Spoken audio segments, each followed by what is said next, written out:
Qualquer coisa e o Sr. Suma, Olavo de Carvalho. O Globo, 19 de outubro de 2002. Após fazer o diabo para abafar a repercussão das denúncias quanto à sua ligação com a narco-guerrilha colombiana, chegando ao supremo blefe de atribuí-la às especulações bizarras de um solitário picareta de Miami, o PT finalmente reconheceu que estava fingindo, que o caso realmente teve grande cobertura na mídia internacional e que, enfim, estava na hora de o partido sair da moita e dizer alguma coisa. Qualquer coisa. A incumbência de escrever a coisa recaiu sobre a pessoa do Sr. Giancarlo Suma, assessor para a imprensa estrangeira da campanha de Lula, o que é extremamente chique, mas prova que o candidato se apressa em dar satisfações antes à mídia de fora do que à opinião pública local, condenada a satisfazer-se, até o momento, com negativas sumárias e evasivas lacônicas. A nota oficial que o Sr. Suma divulgou anteontem consiste, na essência, em 6 afirmativas, que passo a expor e comentar. 1. O PT não tem nada a ver com as Farc. Para reduzir essa alegação a pó, basta ler a resolução número 9 do X-Foro de São Paulo, de 7 de dezembro de 2001. Após condenar a repressão da guerrilha pelo governo colombiano como terrorismo de Estado e como um verdadeiro plano de guerra contra el pueblo, a Assembleia decide, 9. Ratificar a legitimidade, justeza y necessidade de la lucha de las organizações colombianas y solidarizar-nos com elas. Seguem-se as assinaturas dos representantes de 39 organizações, entre as quais o PT. Uma promessa de solidariedade seguida, poucos meses depois, de uma declaração de não ter nada a ver com isso. Em qual das duas a assinatura do PT foi fraudulenta? 2. O Foro de São Paulo, onde há 12 anos as duas organizações se encontram para conversações em intervalos regulares, é um foro de debates, e não uma estrutura de coordenação política internacional. Porca miséria, quem já viu um mero foro de debates emitir resoluções ao fim das assembleias? Resolução é decisão, é diretriz prática, é norma de ação. Uma assembleia que emite resoluções, subscritas unanimemente por organizações de vários países, não pode estar fazendo outra coisa senão coordená-las politicamente.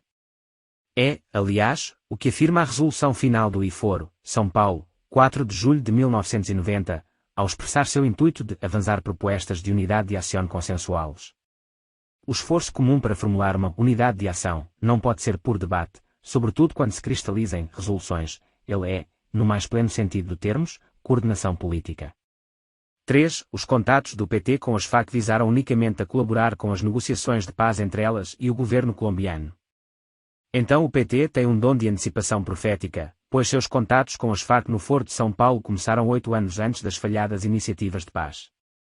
4. Alguns dos primeiros parlamentares brasileiros com os quais as Farc se encontraram, em final de 1998, foram os deputados tucanos Tugan Jerami, PSDB-SP, e Arthur Virgílio, PSDB-AM. Conversa mole.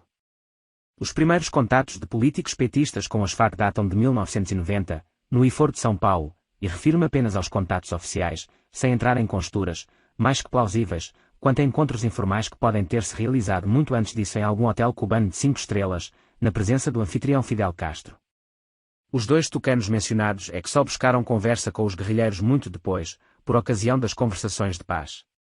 5. O Plano Colômbia, ajuda técnica e militar norte-americana ao governo colombiano para o combate ao narcotráfico, é uma iniciativa extremamente perigosa, já que pode produzir uma vietnamização da região, isto é, a extensão do conflito para os países vizinhos, especialmente o Brasil. Lindo argumento. As Farc já entraram no território amazônico, já dão tiros nos nossos soldados, já recrutam brasileiros para o narcotráfico, além de fazer propaganda nas nossas escolas e vender drogas em troca de armas para Fernandinho Beiramar, mas o grande, o temível, o iminente perigo para o Brasil não vem delas, e sim de um plano de ajuda norte-americana que nem sequer prevê o envio de tropas à região. Lembram-se da frase de Unesco que citei no artigo anterior? Pois é. É a lógica do absurdo em todo o seu mais radiante esplendor. 6. O futuro governo, isto é, o governo do Sr. Lula, vai atuar decididamente para romper a ligação entre os narcotraficantes da Colômbia e grupos de traficantes no Brasil. Até agora, o Sr. Lula, apostando o peso da sua palavra contra o das provas colhidas com Fernandinho Beiramar, assegurava que as Farc não faziam comércio de drogas, portanto não podiam ter relação nenhuma com narcotraficantes brasileiros. De repente, seu partido promete que ele vai romper as ligações que proclamava inexistentes. Que zombaria é essa? Até onde irá a confiança petista no poder hipnótico dos jogos de palavras? Depois dessa sua estreia nas letras pátrias, o Sr. Suma, que tem por sobrenome um gênero literário medieval, deveria passar a assinar-se, para maior esclarecimento dos leitores, Suma Menda Citatis, Suprema Mendacidade.